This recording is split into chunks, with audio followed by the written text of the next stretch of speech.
Queridos, há alguns domingos nós temos falado sobre juízes, né? Falamos sobre o porquê e a origem do livro de Juízes, falamos sobre Sansão, falamos sobre Débora, falamos... E hoje nós vamos falar sobre Gideão. Diferente de outros estudos, né, que nós já ouvimos, eu não vou falar sobre os 300 de Gideão. Né? Não vou falar sobre isso. Obrigado.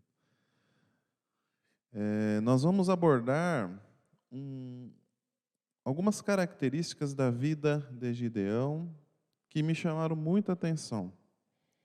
Algumas atitudes dele, né, e como em certo momento ele foi trabalhado por Deus, e como também ele foi trabalhado. Gideão era um filho da família de Manassés. Manassés era filho de quem? Ponto. José. Filho de José. Qual que é o irmão de Manassés? Efraim. Então, eles não eram filhos diretos de Jacó. Eles eram filhos de José. José não recebeu esse dote, mas tanto Manassés como Efraim receberam cada um uma posse na terra. Manassés era uma tribo que estava repartida em duas. Tinha uma do lado direito do Jordão, se a gente vê ele de frente, né, no mapa, e uma do lado esquerdo. Né? O Gideão nasceu nesse lado esquerdo, lá perto do Mar da Galileia. E o texto começa a falar que o povo de Israel fazia o que era mal perante o Senhor. Quantas vezes a gente escutou isso em Juízes? Isso era um ciclo, vocês lembram? É um ciclo. O povo caía, o povo pagava por isso, outros povos vinham, saqueavam, aprontavam, transformavam eles em servos, o povo clamava, Deus levantava uma pessoa para guiar e para livrá-los. Bom, isso foi o que aconteceu. Gideão combateu os midianitas. Gideão, com a graça de Deus e com a logística e com toda a estratégia montada por Deus, venceu aqueles midianitas de uma forma miraculosa, de uma forma maravilhosa, que só o poder de Deus poderia ter feito. Mas essa é essa história que a gente aprende desde a nossa criancice, né? Os 300 de Gideão, os valentes de Gideão vencendo através do poder de Deus. Mas eu queria colocar para os queridos algumas características de Gideão, ou empreendedor. Empreendedor. Eu não sou empreendedor, ou sou? Eu pensava que não, mas todos nós somos. Todos nós somos. Talvez não abramos uma empresa, talvez não tenhamos uma alegria de ver o nosso trabalho sendo feito com as nossas próprias mãos, mas somos empreendedores. Por quê? Fui procurar o que significa empreendedor. Empreendedor ou empreender significa colocar em prática. Colocar em prática. E isso nós somos bons em colocar em prática. Porque a Bíblia mesmo fala, né? Não só pela fé, mas também pelas obras. Né? Que é uma pessoa que ouve a minha voz e não coloca em prática aquilo que eu digo? Se assemelha a uma pessoa que se vê no espelho. Ou a onda do mar, né? Ou seja, Jesus mesmo, a palavra do Senhor mesmo fala para sempre colocarmos em prática aquilo que a gente está aprendendo. E o empreender é pôr em prática. Então, queridos, todos nós somos empreendedores, amém? Amém. Mas também é fazer. É fazer algo. é efetuar algo, é realizar uma mudança. Olha que interessante. Realizar uma mudança é um empreender. Por isso que empreender está tão ligado com planejamento. Planejamento. E a gente viu como que Deus criou todas as coisas, todas ligadas entre si, todas sendo um ciclo, que se você tira alguma coisa, há um desequilíbrio. Não tem como ser feito se não for por planejamento. Então Deus foi o primeiro empreendedor. Deus empreendeu a criação do mundo. E Gideão tem algumas características de um empreendedor. O povo estava passando o maior sufoco por causa dos midianitas. O que acontecia, gente? Olha só a situação. Vamos abrir lá em Juízes, capítulo 6. Nosso fundo.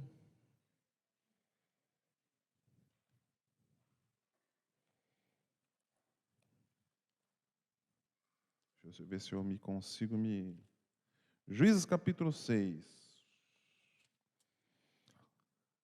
Esse contexto, esse pano de fundo, são os 10 primeiros versículos. Nós não vamos ler os 10 primeiros versículos, mas eu queria que alguém lesse o Juízes 6, 1, por favor.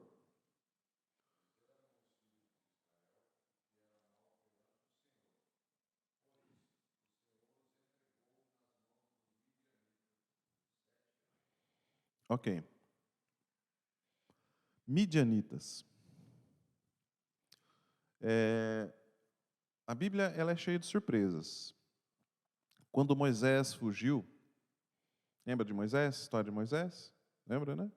Fugiu, matou o egípcio, fugiu e começou a correr, foi parar onde? Jetro. E Jetro era um midianita. Casou com Zípora, que era uma midianita. E agora o povo midianita estava fazendo o povo de Israel sofrer. Bom, a Bíblia nos dá essas surpresas, porque não necessariamente os povos que tinham contato com uma coisa, com algum outro povo, faziam relações ou aliança. Mas a gente pode ver essas questões bem interessantes aí. Deus entregou Israel na mão dos midianitas. O povo fez o que era mal, e isso aconteceu de uma forma que o povo estava sofrendo agora na mão dos midianitas. Mas o que estava acontecendo com o povo? O que era esse sofrimento? Outra pessoa pode ler o versículo 6, por favor?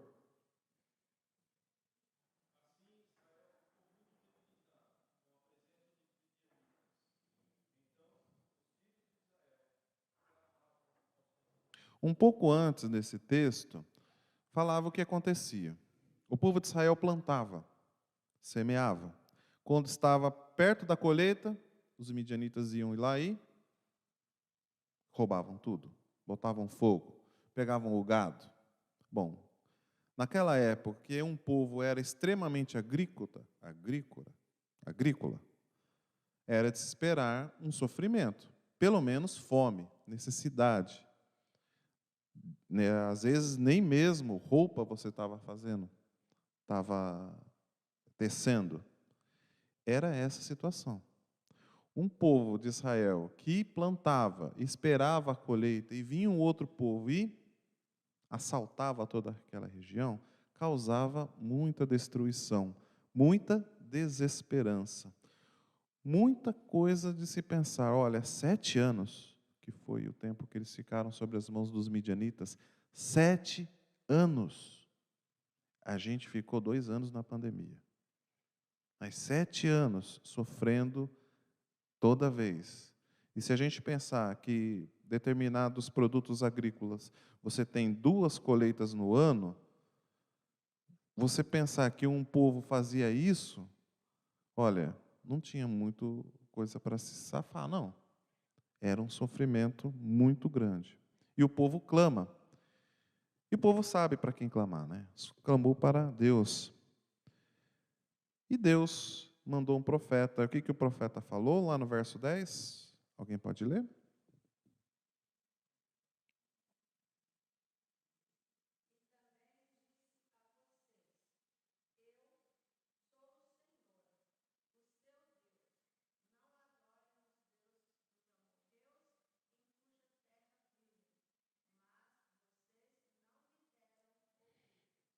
Vocês não me deram ouvidos. Essa parte termina aqui. Deus podia ter falado: vocês não me deram ouvidos. Acabou. Eu viro minhas costas e vocês veem o que vocês vão fazer. Mas Deus é misericordioso e Deus mandou, já estava pensando numa pessoa. É interessante como que Deus escolhe as pessoas na Bíblia, né? De repente, um anjo do Senhor aparece para Gideão. De repente, um anjo do Senhor aparece para Gideão e simplesmente fala: olá, Gideão. Vamos ver o que ele fala? Lá no verso 12.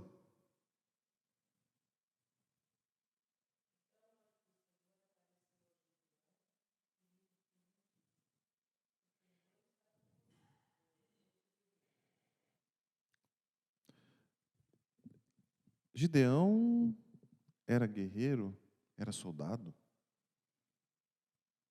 O que Gideão estava fazendo? Estava trabalhando. Mas estava fazendo o quê?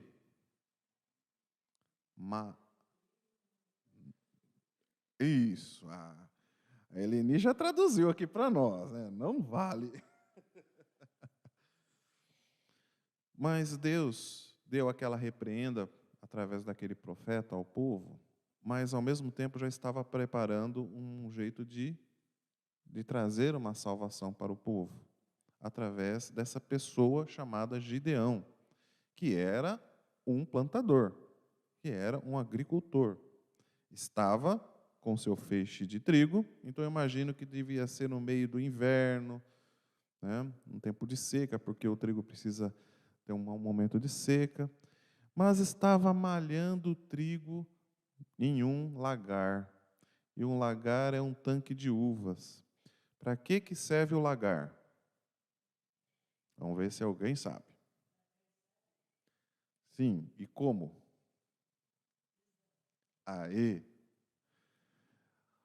O lagar, naquela época, eu tive a oportunidade lá em São Roque de ver um lagar com eles. O que era? Porque os pais não falavam das maravilhas de Deus para os seus filhos. Os filhos, lá no capítulo 1, se vocês verem, os filhos esqueceram de Deus e de tudo aquilo que ele fez. Mas Gideão, no texto, fala: olha, tudo aquelas maravilhas contadas pelos nossos pais. Então, a família dele seguiu um outro rumo. Seguiu um rumo de contar para os filhos aquilo que Deus estava fazendo. Então, Gideão sabia do que Deus podia fazer. Gideão não estava conformado no que eles estavam passando, mas ele sabia. Por isso que o anjo do Senhor chega para ele: ó, rapaz, conheço o seu coração, você é valente. E no próximo versículo, no versículo 14, ele fala o seguinte: vai nessa força e livra Israel da mão dos midianitas. Essa é a apresentação que Deus faz para Gideão. Deus, Alexandre, você está falando que é o anjo. Mas tinha duas pessoas aí. Tinha o anjo, e quem falou essa no versículo 14 foi o Senhor. Por isso que a gente vê na Bíblia grandes formas que Deus se apresenta aos homens. Mas o Senhor nunca se apresentou a mim dessa forma, nem em fogo, nem... Deus se apresentou a Gideão com o anjo e na sua própria voz. O porquê? Ele é soberano, só ele sabe o porquê. Mas eu queria que os irmãos lessem para nós. Vamos ir mais adiante. Lá no versículo 15.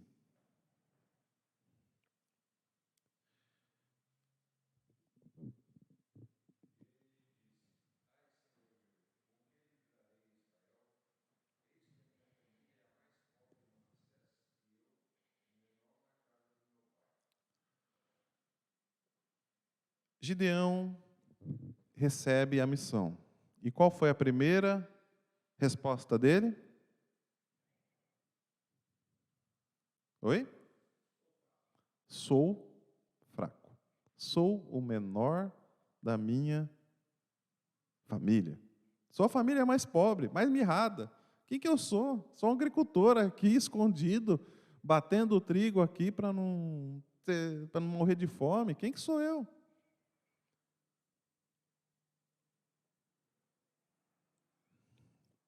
É interessante como que o Senhor trata essa situação. O Senhor trata a situação da seguinte forma. Ele não fica negociando com Gideão. Ele não fica falando, ó, Gideão, se você fizer isso, eu vou te fazer aquilo. Se você fizer aquilo outro, eu vou te fazer isso outro. Gideão, simplesmente Deus fala, eu estarei contigo. Eu vou te enviar. Eu estou te enviando. Gideão, então, pede um sinal. Deus já tinha escolhido Gideão. Gideão pede um sinal. E era um sinal que a gente já viu em outros momentos. Altar, holocausto, fogo do céu. E esse sinal foi suficiente para Gideão. Foi suficiente para ele entender. E apesar de todas as dificuldades, Gideão falou lá no verso 21, ele falou uma palavra que a gente fala bastante hoje. Desculpa, verso 24. Ele fala, então Gideão edificou ali um altar ao Senhor. Ele chamou, o Senhor é paz. Tudo que o povo estava passando, todo aquele perrengue que Gideão estava passando, agora ele é escolhido para ser líder, para libertar o povo de Israel, dos midianitas, e ele ergue um altar e chama aquele altar de o Senhor é paz. Shalom. Ele sentia a presença do Senhor na sua vida, ele sabia que Deus estava enviando e sabia que foi o escolhido, e ele chama aquele lugar de paz. Nos faz lembrar um texto da palavra de Deus, lá em Atos 2, quando a igreja começou a ser perseguida, mas a igreja continuava a crescer, no último versículo fala que a igreja tinha paz. Que interessante. Apesar de todas as dificuldades que estava passando, a igreja tinha paz. E esse mundo caótico que nós vivemos, o que mais se fala é ter paz. Mas não com a paz que é falada pelo mundo, que é pregada pelo mundo. A paz do Senhor, que é diferente, que atua de forma diferente, que em cada um é de forma diferente. Gideão, apesar de todas as dificuldades, falou, o Senhor é paz. Então, nesse texto, eu queria apresentar o primeiro ensinamento de Gideão, né, sobre o empreendedor Gideão. É como a gente pode vencer a síndrome da galinha da Angola. Sou fraco, sou fraco, sou fraco. E a gente vai aprender um pouco sobre, vendo um outro personagem, Moisés. Moisés, vamos lá abrir lá em Êxodo 3. Vamos ver quantas vezes Deus teve que falar para Moisés ir na missão. Eu achei muito interessante, porque a questão de Gideão falou, Gideão, você vai lá e vai vencer, eu vou com você, tá, mas eu sou fraco. Eu vou com você, Gideão, fica tranquilo, vou te dar força. Tá bom, me dá um sinal, bom, resolveu a situação, começou o ministério. Com Moisés foi um pouquinho diferente. Verso 11 de capítulo 3. Alguém podia ler?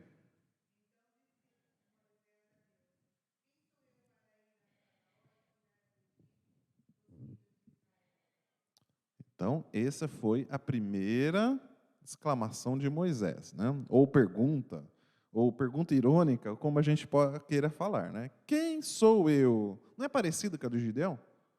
Quem sou eu? Sou mais fraco. Quem sou eu? Quem sou eu para eu liderar esse povo na frente de Faraó e tal? Vamos ver o versículo 14, lá no versículo 14. Desculpa, versículo 12, gente. O que Deus respondeu?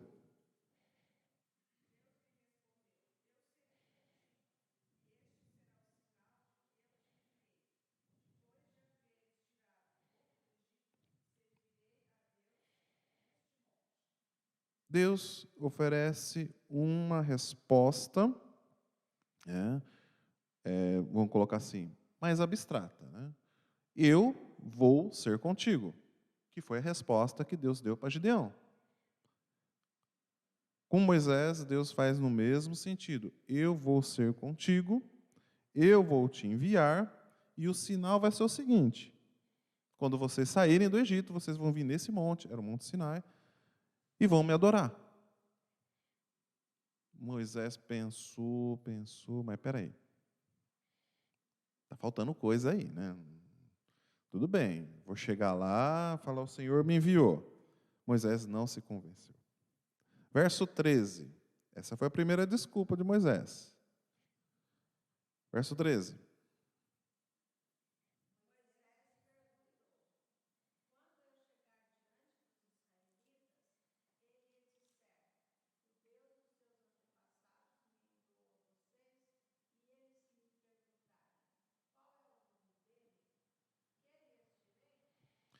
Moisés, utilizando a segunda estratégia de tentar sair pela esquerda, né? Estratégia Leão da Montanha, que era: ninguém conhece o Senhor Deus, ninguém sabe, eu vou chegar lá, Deus se apresentou a mim para libertar o povo, vão falar, quem que é esse Deus? Não conheço.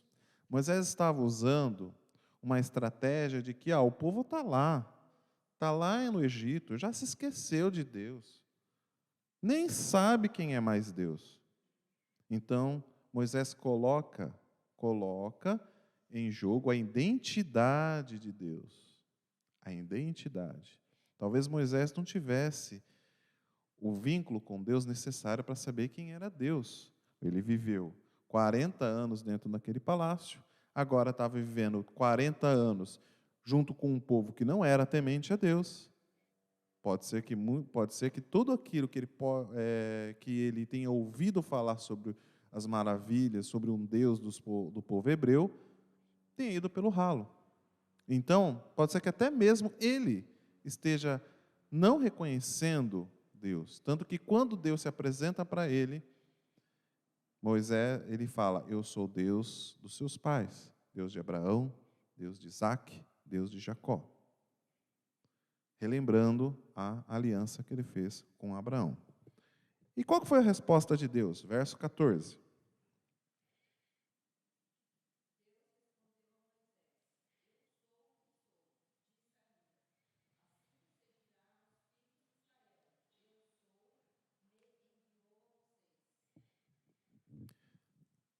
É interessante como que Deus se apresenta o eu sou. Lembra quando a gente leu a criação? No princípio criou Deus o céu e a terra. Ou seja, o eu sou mostra um pouco daquele Deus criador, que Ele formou todas as coisas. Ele tem a existência que não pode ser limitada. Não tem um início da existência dele. Eu sou mostra amplitude, mostra que ele é o Todo-Poderoso, ele é o feitor de todas as coisas. E ele se apresenta a Moisés. Moisés, não sou somente um Deus que está vivo, está falando, eu sou o Criador de todas as coisas. Eu sou o realizador de todas as coisas. Nada é impossível para mim. Eu sou, te enviou. O eu sou, te enviou. Moisés ainda não se dá por vencido e apresenta um outro questionamento. Versículo 1 do capítulo 4. Quem pode ler para nós?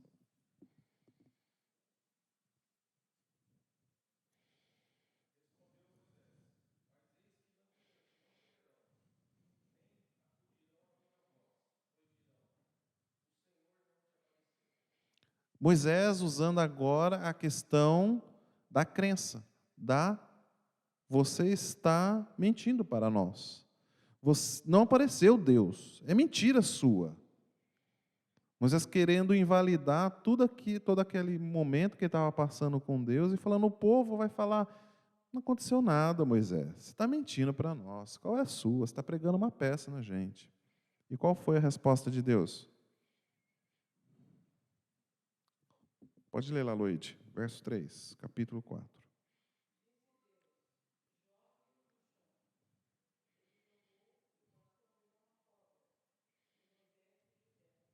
Deus está dando o que para Moisés? Poder.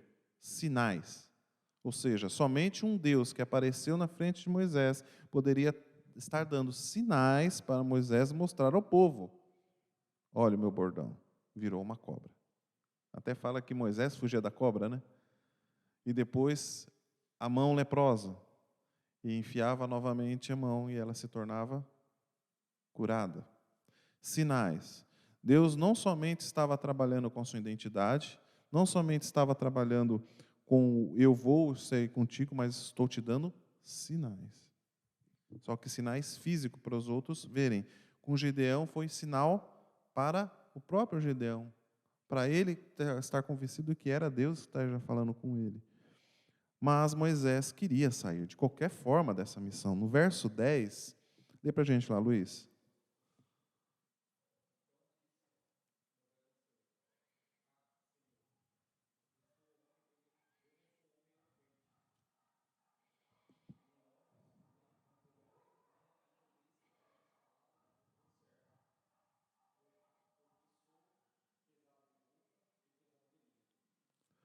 Moisés se mostrando ou tentando justificar que era uma pessoa insegura, era uma pessoa incapaz, era uma pessoa que não era eloquente, ou seja, não falava bem, e tentando de qualquer forma falar assim: olha, não sou eu, o senhor se enganou, eu fico nervoso, eu falo errado, não é comigo, eu sou incapaz. Não é eu, tentando justificar ou tentando colocar-se limitações físicas do seu corpo físico perante Deus. E o que Deus responde? Lê lá, Hélio, para a gente, no verso 11.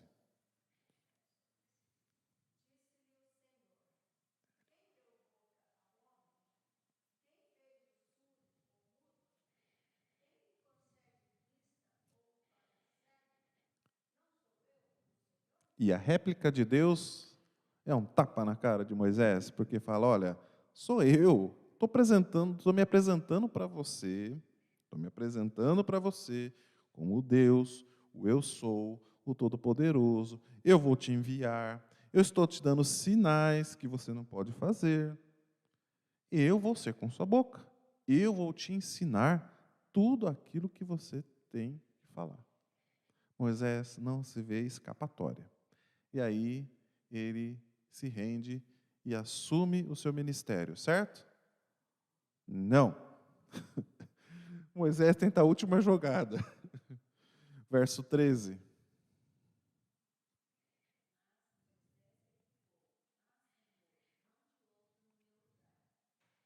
Moisés falou assim: agora não tem jeito, Senhor, eu não quero ir. Eu não quero ir. Não está entendendo? Foi um erro, manda outro. Era outro pastor para ter vindo aqui, não era eu. E Deus, o texto fala, aquele desenho do príncipe do Egito, ele mostra bem essa cena, um pouco mais resumida, mas mostra quando Deus se ira. E aquelas imagens, foi muito interessante. E Deus, o texto fala que se acende a ira de Deus e ele fala o que ele vai fazer. O que ele vai fazer? Está no verso 14.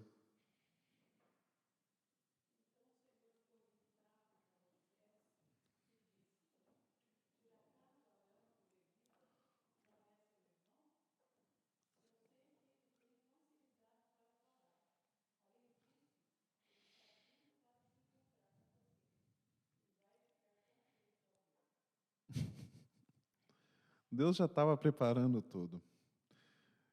Até o cabeça dura de Moisés foi convencido a ir e libertar esse povo. Apesar de 5 vezes querer sair pela tangente, Deus pegou ele de jeito. Falou: Moisés, você vai. Você vai. Eu te escolhi. Você vai.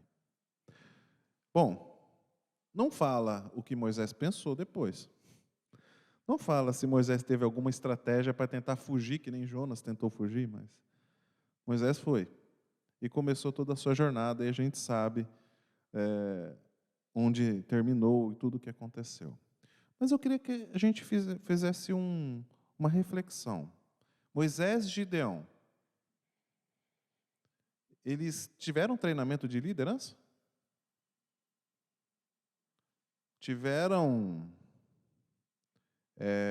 PhD? Fizeram coaching? Fizeram? Não. Eram capacitados para aquilo que Deus estava colocando para eles? Aos olhos dos homens. Eram? Ué, vamos ver. Se a gente vê um líder, se a gente vê Gideão, certo? Gideão, liderando um batalhão, 300 homens, sem nenhuma experiência de estratégia militar, o que a gente vai pensar? Nós vamos todos morrer. Se apresenta 21 mil na frente dele. Ele vai cortando, Deus fala, corta, sobra 300. Nós vamos todos morrer. Ele é um lavrador. O que ele vai fazer? Moisés, ele foi formado em relações exteriores? Não foi. Moisés aprendeu línguas? Pode até ter aprendido, mas ele não era um PhD nisso. Moisés era destemido, forte? Quando ele viu que ele... Oi? Quando ele viu a burrada que ele fez, quando ele matou o egípcio, o que ele fez? Fugiu. Então, gente, aos olhos dos homens, a gente não tem como julgar a escolha de Deus. Porque Deus escolhe aquele que lhe apraz. Como que ele falou com Samuel? Esse não, esse não, esse não, esse não, esse não, esse não. Cadê seus filhos, Jessé? Ah, o mais novo está lá no campo, cuidando de ovelhas. É franzinho. O pastorado era para os mais fraquinhos, né? Vai lá. Esse é o segundo coração de Deus. Esse é o que eu escolho. É esse. Porque Deus não olha o exterior. Deus olha o interior. Por isso que o anjo se apresenta a Gideão, fala, homem valente. Deus fala, vai com essa sua força e você vai guiar o povo. E Deus, apesar de todas as questões das desculpas de Moisés, Deus escolhe Moisés para liderar o povo. Não é fabuloso, gente? Como que Deus escolhe as pessoas, então? Deus pode usar você para ser um Gideão, para ser um Moisés? Não precisa. Deus está nos falando que se cremos nele, se temos ele como Deus na nossa vida, não precisamos de mais nada. Não precisamos querer levar um batalhão para vencer, não precisamos levar um povo, não precisamos fazer coisas grandiosas, mas sim ser sal e luz, fazer a diferença com o que nós somos. Então, querido, como diz aquele cântico, você tem um valor. Você não é galinha da Angola, não. Você não é fraco. Não se faça de fraco. Que muitas situações na nossa vida a gente se faz de fraco. A gente fala assim, eu não sou capaz, eu não posso fazer isso. Nós não somos capacitados mesmo para viver nesse mundo. É Deus que nos dá força. E Deus viu Gideão e Moisés como pessoas que poderiam ser usadas da forma que foram, para a missão que foram. E Deus quer usar você. Então, não se faça de fraco. Deus pode se tornar forte. Não para o que o mundo vê, mas para a obra dele. Amém? Um segundo ensinamento, queria que a gente começasse a conversar lá no verso 25. Capítulo 6 de Juízes, verso 25.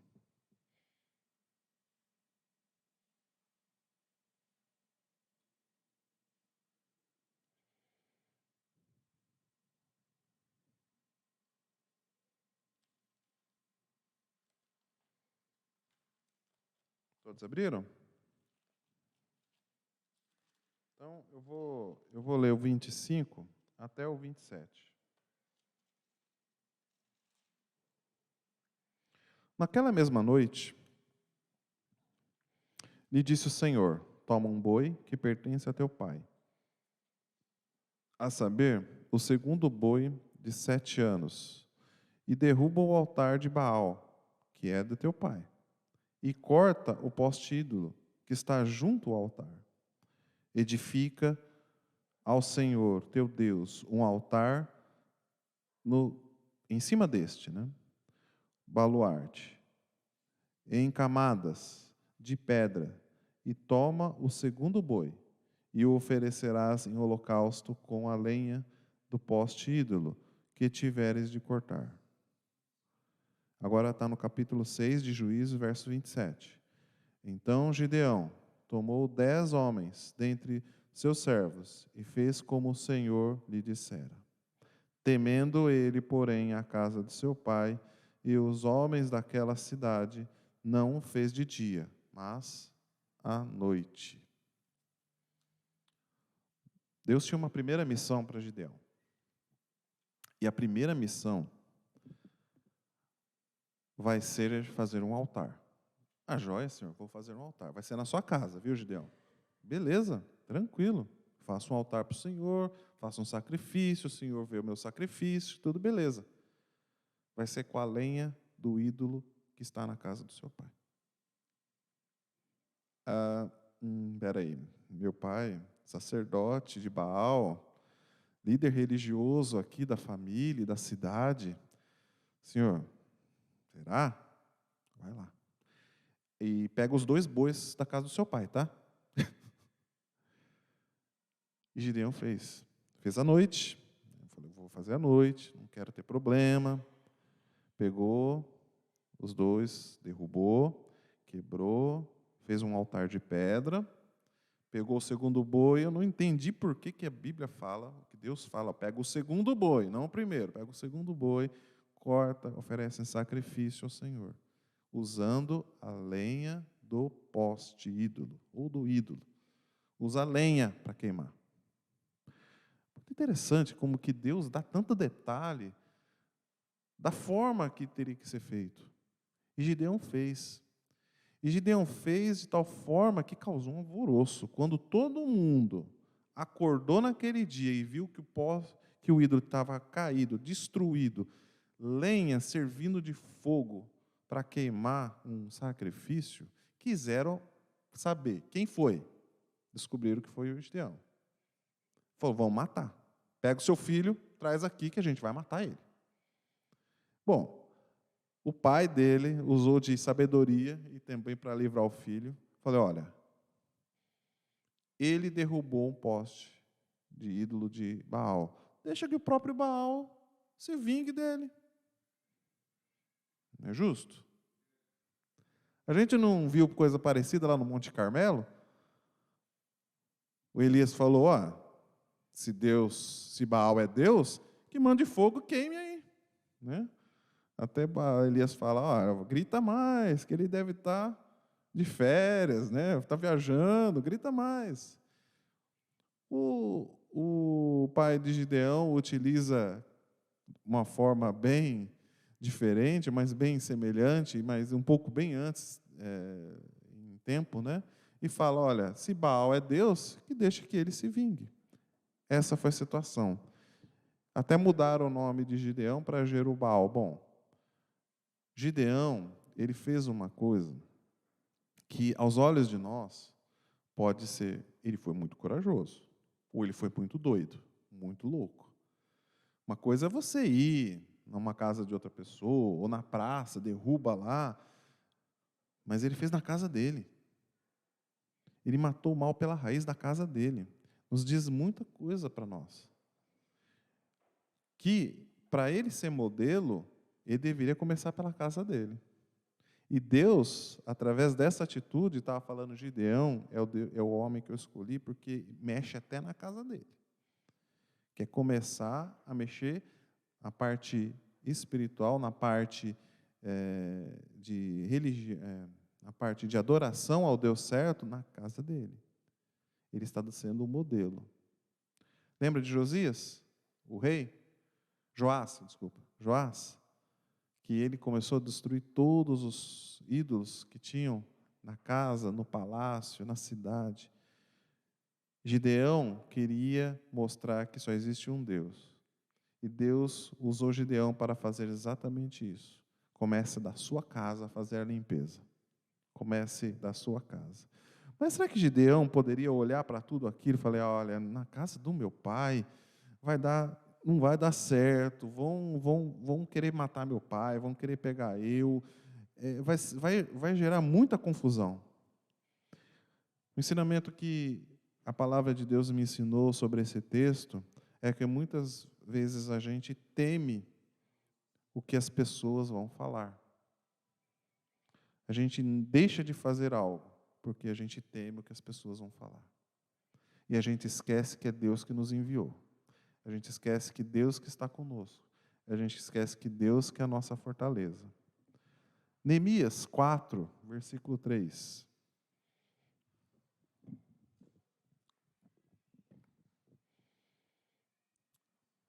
Neemias 4, verso 3.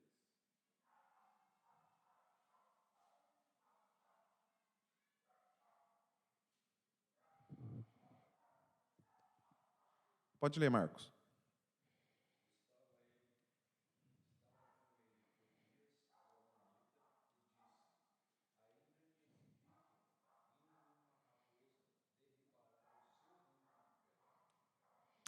Eu acho esse texto de Neemias muito interessante, porque Neemias era um copeiro, lembra?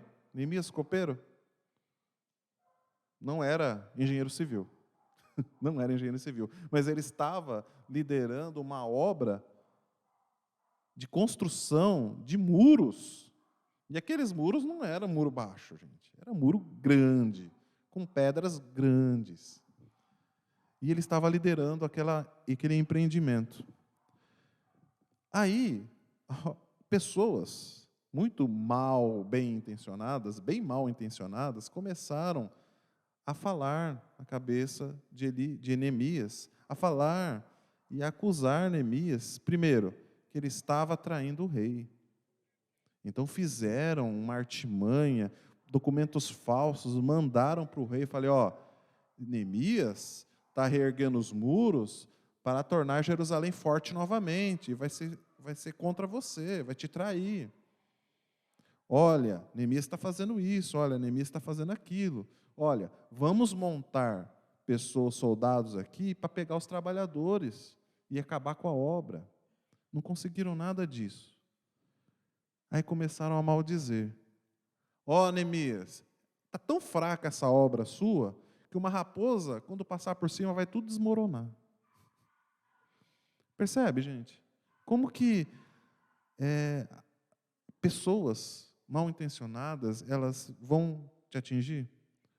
Estavam tentando atingir Neemias, e pessoas estão tentando nos atingir o tempo todo.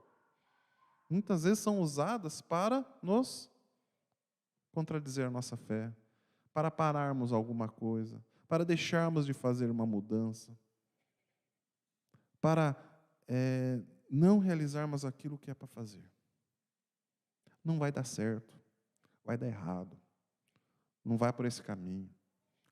Sempre tentamos, nunca aconteceu. Ou quando você falha, eu falei, mas não fica assim não, é assim mesmo. são pessoas que não são enviadas por Deus.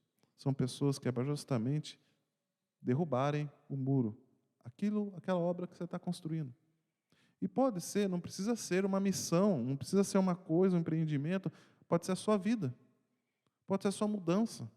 Pode ser que você está tentando mudar, fazer uma mudança de atitude, e pessoas vêm querendo te puxar novamente, puxar para os antigos costumes. Neemias foi em frente porque ele viu em Deus que ele estava com ele. Viu que Deus aprovava a obra. Se a gente vê desde o início da história de Neemias, Neemias orou, Neemias jejuou, Deus abriu o caminho através do rei, o rei enviou tudo que Neemias precisava, deu carta de salvaguarda, tudo, deu todo o material. Neemias sabia que Deus estava com ele, ia conseguir erguer aquele muro. Mas isso não impediu que pessoas viessem e tentassem acabar com todo aquele projeto. Ou seja, da mesma forma que nem Moisés estava andando pelo deserto, saímos do Egito, tudo bom, do melhor, legal, vamos conquistar a terra prometida? O povo era amarguroso, o povo era inconstante, o povo reclamava, os espias falavam que aquela terra é maldita. Vai ter. Na nossa vida vai ter. Então, queridos, vamos ser Moisés, vamos ser Neemias, olhar para quem está nos enviando, que é Deus. Deus está conosco. Apesar de tudo aquilo que pode ocorrer no nosso redor, Deus está conosco. Deus é conosco. Ele é o nosso Deus. Então, queridos, não tema o que as pessoas vão falar. Não tenha medo daquilo que pode acontecer. Não tenha medo do que as pessoas podem querer fazer. Saiba que é Deus que está com você. E para a gente estar terminando, o terceiro ensinamento, e eu queria que a gente abrisse lá no capítulo 7, verso 23. É um texto que geralmente não é falado.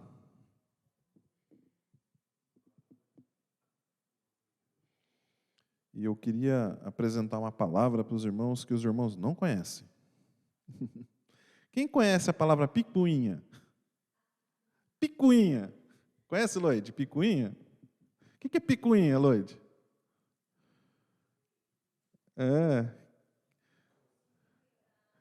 O que é picuinha, Sandra? Provocação. Muito grande ou por pouca coisa?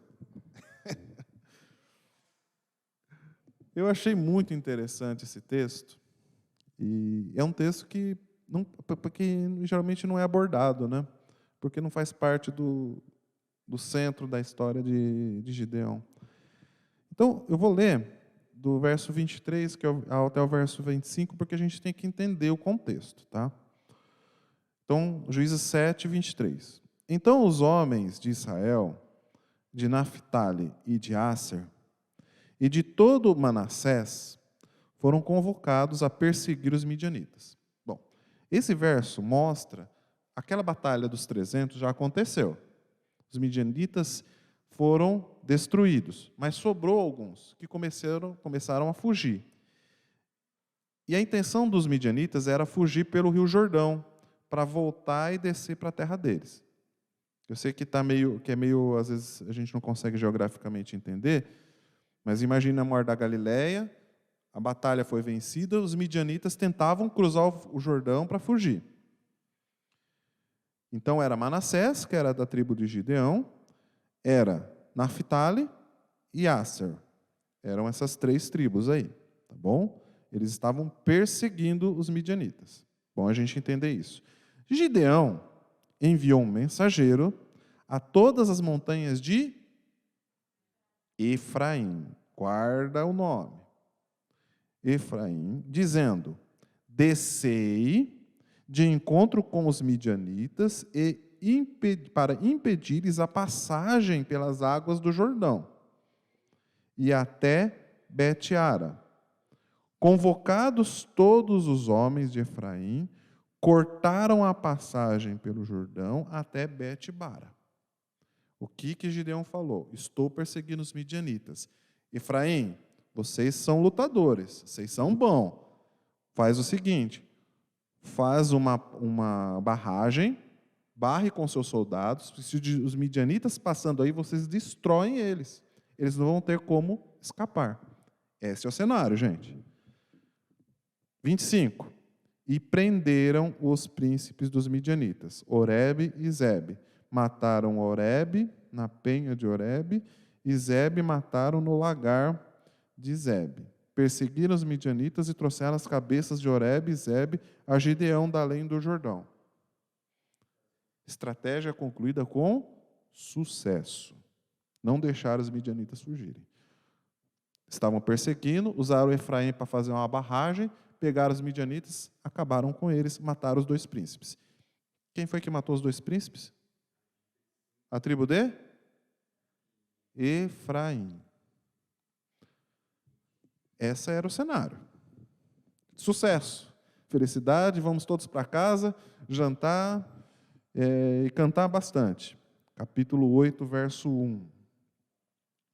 Então os homens de Efraim disseram a Gideão: que é isto que nos fizeste, que não nos chamaste quando foste pelejar contra os midianitas? E contenderam fortemente com ele. Picuinha ou não é picuinha? Pô, Gideão, a gente queria participar da luta lá dos 300, meu. Por que não chamou a gente? Silêncio. Eu acho que foi esse estado de torpor que tomou conta de Gideão. Mas como? Nesse momento eu vejo que Gideão assumiu uma sabedoria ao responder, que eu achei fantástica. Verso 2. Primeiro ele fala: que eu fiz eu agora? O que mais eu fiz eu agora do que vocês, do que vós? Gideão tem o primeiro passo, que é o seguinte: se colocar como uma pessoa humilde perante eles. Olha, eu não fiz mais do que vocês. Segundo, continuando o verso: não são porventura os rabiscos de Efraim melhores do que as víndimas de Abiezer? Ele está falando exatamente o seguinte, ele está colocando, dando elogio para Efraim. Olha, vocês são muito bons, vocês são muito importantes, tudo aquilo que vocês fazem, a forma que vocês fazem, a forma que vocês guerreiam, vocês são muito importantes. E para terminar, ele termina no verso 3, e ele fala: Deus entregou nas vossas mãos, os príncipes dos midianitas, Oreb e Zebe. Que pude eu fazer comparado com o que fizeste? Olha, Deus colocou nas suas mãos os príncipes dos midianitas. Olha a participação que vocês tiveram. Se a gente trazer todo esse cenário para a nossa vida, a gente vê cada coisa igual, né? A gente vê uma tempestade sendo armada por uma coisa tão pequena. E aí, muitas vezes não tem solução, porque um começa a contender e brigar com o outro por uma coisa tão pequena. O Gideão pode ser falado que ele colocou panos quentes na situação, mas não, ele colocou a real. Fala assim: todos tiveram participações nesse confronto, todos tiveram o seu bônus, todos participaram. Você, Efraim, não foi chamado, mas vocês tiveram uma grande participação, porque vocês bloquearam a saída dos midianitas. Vocês pegaram os 2 príncipes. Não é melhor isso para vocês? Então, gente, Gideão teve muita sabedoria ao falar isso, tanto que no texto termina o versículo falando: então, com o falar desta palavra, abrandou-lhes a ira para com ele. Gideão teve sabedoria ao lidar com toda aquela situação, dando elogios para o próprio Efraim, falando que ele mesmo não fez mais do que eles tinham feito e que eles tiveram uma grande parte em toda a luta. Gideão começa aquele texto sendo surpreendido com toda a situação que Efraim estava falando: a gente vai matar você porque você não chamou a gente para pegar os midianitas no começo. E Gideão teve a sabedoria de lidar com toda aquela situação que era porque o pessoal de Efraim, eles eram meio encardidos, gente. Eles eram sangue quente. Qualquer coisinha eles iam pegar armas e iam querer descontar na lança. Mas Gideão teve a sabedoria suficiente dada por Deus para acalmar a situação e falar: olha, Efraim, você não está no seu direito, não. Você também teve a sua parte. Você teve a sua parte. Querido, e como é importante que nós tenhamos sabedoria de Deus ao lidar com situações que às vezes nos pega de surpresa, e às vezes não são grandes, mas são pequenas, mas acontece na nossa vida.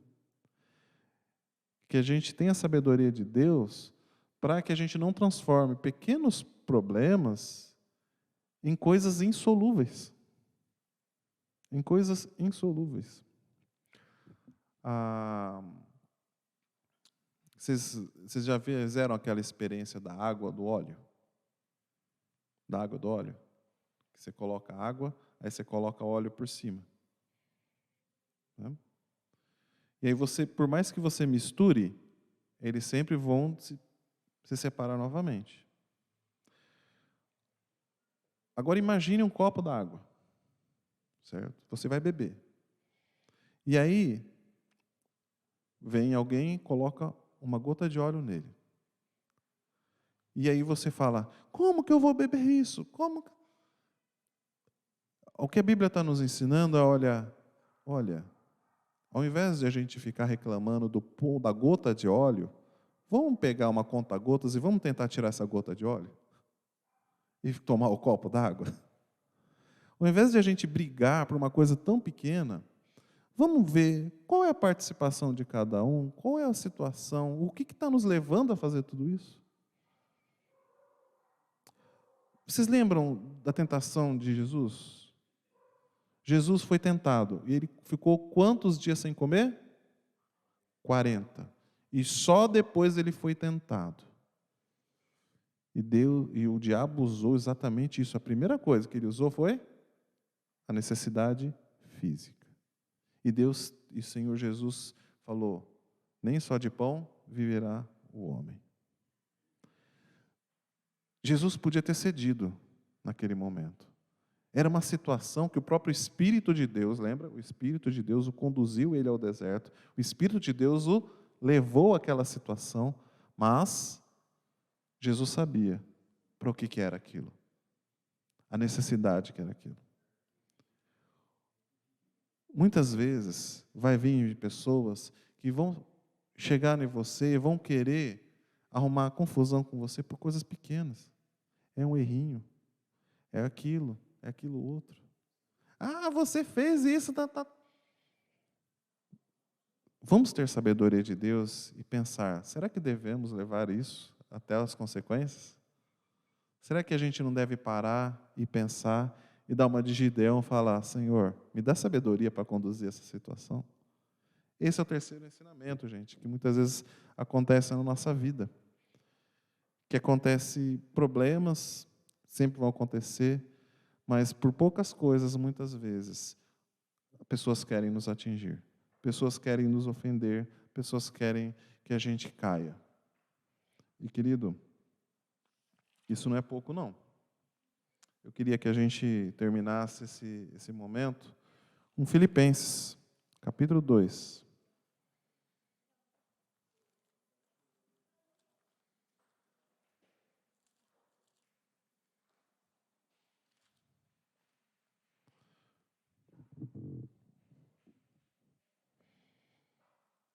Uma mensagem para vocês, querido.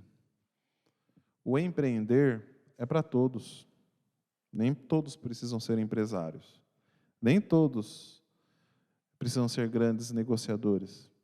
Mas Deus quer que você empreenda na sua vida, que você mude, transforme em prática aquilo que você aprende na sua vida, que realize a mudança através da palavra. Filipenses 2:13. Porque Deus é quem efetua em nós tanto o querer como o realizar, segundo a sua boa vontade, não a sua, a dele. Fazei tudo sem murmurações nem contendas, para que vos torneis irrepreensíveis e sinceros, filhos de Deus, inculpáveis, no meio de uma geração pervertida e corrupta, a qual resplandeceis como luzeiros no mundo, preservando a palavra da vida, para que no dia de Cristo eu me glorie de que não corri em vão, nem me esforcei inutilmente. Fantástico esse texto, gente. Por que Gideão foi escolhido? Não cabe a nós saber. Gideão não era um grande estrategista, Gideão não era um militar, mas Deus via em Gideão uma pessoa valente, corajosa e forte. Da mesma forma que Deus viu em Josué também, ser forte e corajoso. É isso que Deus pede para nós, sermos fortes, corajosos nesse mundo caótico que vivemos, porque é Ele que vai fazer o resto. Ele que vai fazer o querer, Ele que vai fazer o efetuar, Ele que vai fazer o realizar nas nossas vidas. E para quê? E para quê? Para que sejamos luzeiros neste mundo. Então, qual que é o o empreendimento que Deus quer? Que sejamos luz, sal neste mundo. Que sejamos pessoas que preservem a palavra na nossa vida. E que façamos tudo sem murmurações, sem brigas. Tudo aquilo que nós vimos nesse texto de Gideão. Deus viu em Gideão e Deus agiu através dele para libertar o povo. E Deus quer usar nós para que sejamos luzeiros, sal e luz nesse mundo. Que a gente possa ser pessoas prontas a atender esse chamado, querido. Amém? Que Deus abençoe a todos. Vamos abaixar nossas cabeças. Vamos ficar um pouco em pé, né? Deixei vocês muito sentados. Deixei 1 hora vocês sentados. Senhor nosso Deus, nosso Pai, louvado seja o Teu nome. Deus, Tu és o nosso Deus, nosso Salvador e Senhor. Obrigado pela Tua palavra, Pai. Obrigado pela vida de Gideão e o que ele nos ensinou, Pai. E que possamos, ó Deus, aprender e usar todos esses ensinamentos, ó Pai, na nossa vida. E que sejamos sensíveis à Tua palavra, ó Pai, que possamos somente depender de Ti, sabendo que o Senhor nos dá força, que o Senhor está conosco, ó Pai. Que possamos não olhar, ó Pai, o que as pessoas, ó Pai, possam falar ou imaginar ou querer fazer contra nós. Que possamos, ó Pai, confiar em Ti, ó Pai. E não, ó Pai, temer discussões, vãs discussões, ó Pai, pequenas discussões, que muitas vezes vêm para minar a nossa fé, ó Pai. Mas que possamos, ó Pai, depositar nossa confiança em Ti, que possamos, ó Pai, almejarmos, ó Pai, sermos luzeiros neste mundo, ó Pai. A Ti toda a honra e toda a glória, nós Te adoramos em nome de Jesus. Amém.